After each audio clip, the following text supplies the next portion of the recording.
Alright, I'm gonna start off when I found out that God was real. Now, I had a dream,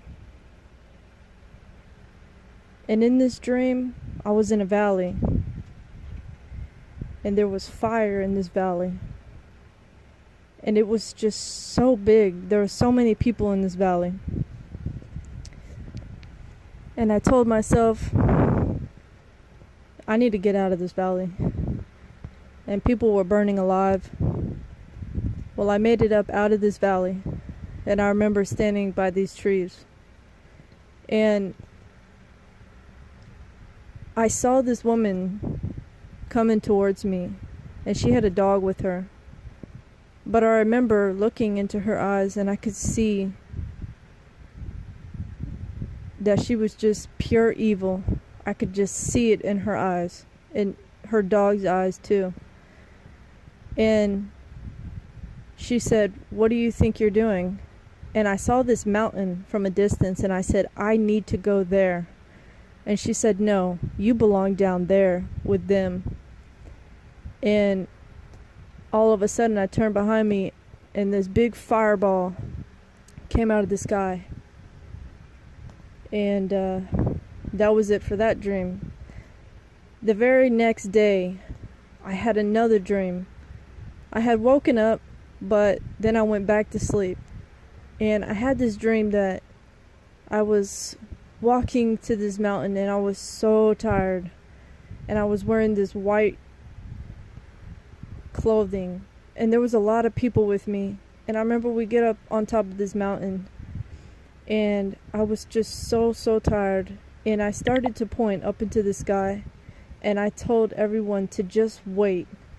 And if all of a sudden I look around me, and there's armies from all over the world closing in on our direction, and I look down into the city, and I see this building and this city, and this city was in Jerusalem, and I didn't know it at this time. And I was standing on this mountain called Mount Olives. At the time, I didn't know where I was standing in this dream, because I had never seen this place in my life. I never even knew that it was a place. I didn't even believe in God then at all, whatsoever, period. I didn't believe people who told me about God. Well, all of a sudden, I look up into the sky, and I see something breaking through the clouds. And as I'm looking, I see this cross, and it's transparent, and beneath it is a river flowing out of it, and I can feel something from the river. And I don't know what it was, but I could feel it from all the way down there on the mountain. And I could just feel him refreshing me. Now, I didn't even know what I was seeing, because I didn't even believe in Jesus. I didn't even know that he was real. But listen, as I'm looking, I see all these angels on both sides of him. And when the cross is coming down, all of a sudden, it gets so close that it's flying over us, and I can see it all wood now, and it's huge, it's massive. And there was no body on this cross. There was no man, no Jesus on this cross. And when it flew over, every single voice, everything you can imagine, even the wind, the waves from, you name it, anything that had a voice said, "I am the Alpha and the Omega, who was and is to come, the Almighty."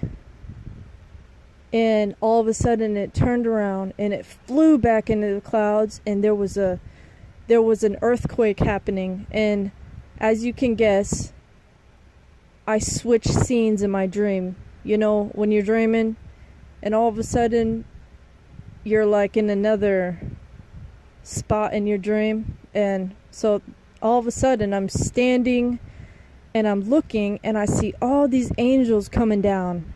And they were so big and they were so fast you couldn't even see them, and they were so bright. And that was on the side that Jesus came from.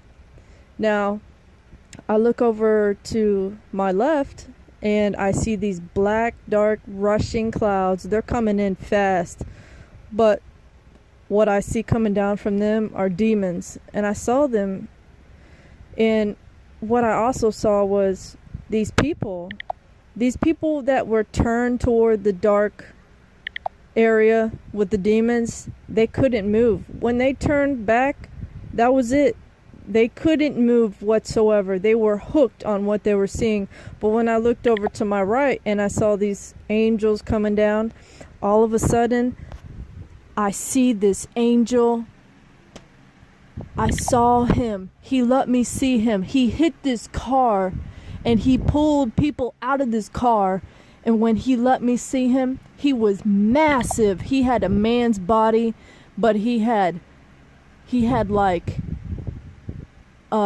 eagle legs and an eagle head, and he had very big wings. And he looked at me, and he was like 15 or 20 feet tall. And then he flew off with this person, but this person was so happy to go with him. And I saw many of them doing that. And all those people that were getting picked up by those angels, those people, they were all facing that way. And then when I look back over to my left, all these people that were getting these demons coming down, now all of a sudden, one of my best friends, Amanda, she runs out in front of me, and I remember screaming, "No!"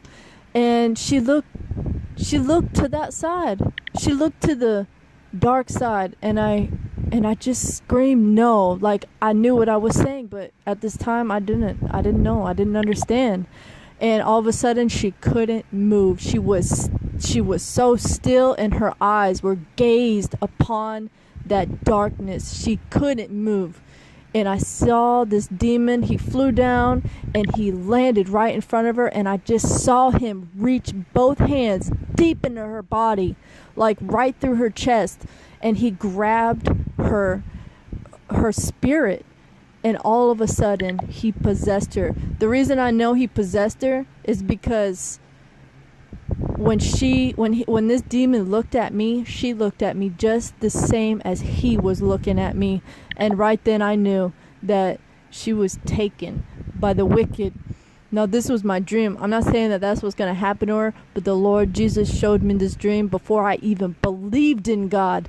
So when I saw that, I saw this demon, he looked like he had an alligator head, and he had scales, and his wings, they were not that big, but he had a lion's legs and a lion's tail and a man's body and an alligator head, and he had scales everywhere. And that was it for him. He wasn't that big. He was like 10 feet. Well, after that dream, I got up, and you know what I said? I was like, wow, that was a crazy dream. And that's all I thought of it. And I was just I was one of those people that, you had to prove to me something was real. I was that type of person. I need facts. I don't need to hear all your miraculous stories. That's not going to cut it for me. That's not who I was. I wasn't that type of person, and God knows that. So he had a strategic plan to draw me in, and that was through him only. So this is what he did in my life. He showed me those 2 dreams, and the next day when I woke up, like I said, I was like, wow, that was crazy, And, I was a tattoo artist. So my girlfriend at the time, I was a homosexual for most of my life, like pretty much my whole life, And so I was living with my girlfriend at the time. Now, we go ahead and we get in the car, and I was going about an hour north to Hudson, Florida. Right now I lived in Valrico, Florida. And I smoked a lot of spice. You know what that is? If y'all don't know what it is, go look it up. I smoked a lot of that. And so that way I can pass drug tests and get high at the same time. Well, I get in there and I had all my tattoo equipment in there, and I was going to go do tattoos that day. And I was going to get high, and I was rolling a blunt in the car, and we get up to the stop light, and we were taking a left, and there was a SUV state trooper right next to me. Now, if y'all know about the SUV state troopers, there's a dog in the back. There's a canine. So anytime you see that, you don't play around with the officers. So I put it away. I put my blunt away. I wasn't going to light it up right there. And I said, okay, I'll wait till we get on the interstate. Well, we start driving, and then all of a sudden, this sheriff passes us, and I don't even have my seatbelt on. So then I kind of get a little panicky. I put my seatbelt on, and I'm like, man. And as soon as we get on the interstate, and I was about to light that blunt up, there's a state trooper riding us right behind us. And right then I was like, you know what, just forget it. I'm gonna put this away, and I'm gonna wait until we get off. So when all of a sudden the state trooper, he zips around us and pulls the person over in front of us. So I was like, woo, how we would have got in trouble, because, yeah, anyway. Well, we're going ahead, and all of a sudden that dream flashes over of me being in the valley. And all of a sudden I feel this deep, deep, deep pain that I have never, ever felt in my life, even up to this very moment that I'm talking to you right now. I ain't never felt that pain in my life. And I don't know where it came from, but all of a sudden I said war out loud. And my girlfriend, she looked at me and she's like, war? And I'm like, I don't know, that was crazy. And my heart, that feeling of people dying that I will know someday, and I didn't even know then. And I'm like, I just couldn't understand the feeling. I just knew that I got to do something, and I don't know what's happening to me right now, but I feel like my family's going to die for whatever reason, and I couldn't put my finger on it. You know what I'm saying? It was a deep, painful feeling, and I didn't know what to do. And I just started crying so bad, and I didn't know what to tell my girlfriend. She didn't know what was going on. I was freaking out. And all of a sudden I started thinking about that dream after the next day, about me standing on top of that mountain and seeing Jesus come back and having his angels take his people away, and watching those demons taking their people away. And I just started thinking about that, and I was like, God, I really questioned him, like, are you serious? God? No way. And that pain wouldn't go away. That pain would not leave. And I cried for like 40 minutes, and all of a sudden, just crying in my lap with a bag over my mouth, I said, okay, God, if you're actually real, please just take this pain away, and I will stop sinning. And actually, no, wait, I said that the second time. The first thing I said was, God, if you're actually real, show me a sign. How many of us have done that? Listen to this. I lifted my head up, and all of a sudden there was a lot of smoke. I mean, it was like a forest fire. So, I thought that was a sign. So I'm like, we got to get off on this exit right here.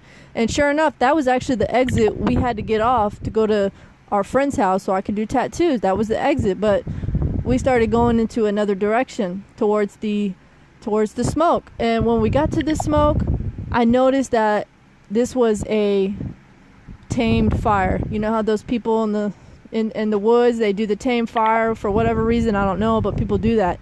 And so I totally disregarded that was even a sign from God. I was like, oh no, this is just a tamed fire. God isn't real. But that pain, it was still there. That sorrow I had in my heart. So I just continued to cry, and all of a sudden, right before we pull in to his place, which I didn't even know where we were because I had put my head back into my lap, and I just kept crying and wondering what is going on. So then that's when I asked God, I said, God, if you're real, Just please make this pain go away, and I will never sin again. That's exactly what I said. I will never sin again. And all of a sudden, boom, he takes it away just like that. And when I lift my head up, I mean, you know, when you cry that hard, your eyes are gonna look kind of squinty and red. I mean, I was crying, and when I cry, you can't even see my eyes anymore. And when I looked in the mirror, I looked totally fine. Like, I wasn't even crying. And I was like, oh my gosh. When we pulled up into his driveway, we were like right there. And I remember getting out, and I looked at him, and I was like, don't say anything about this. I don't know what just happened. And I was like, I just totally brushed it off. Like, that was crazy. I don't know what just happened.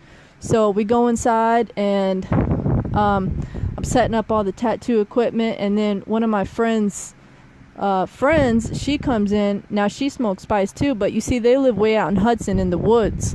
There ain't much connection there. See, I lived in the city in Tampa area, so getting that kind of stuff was easy for me.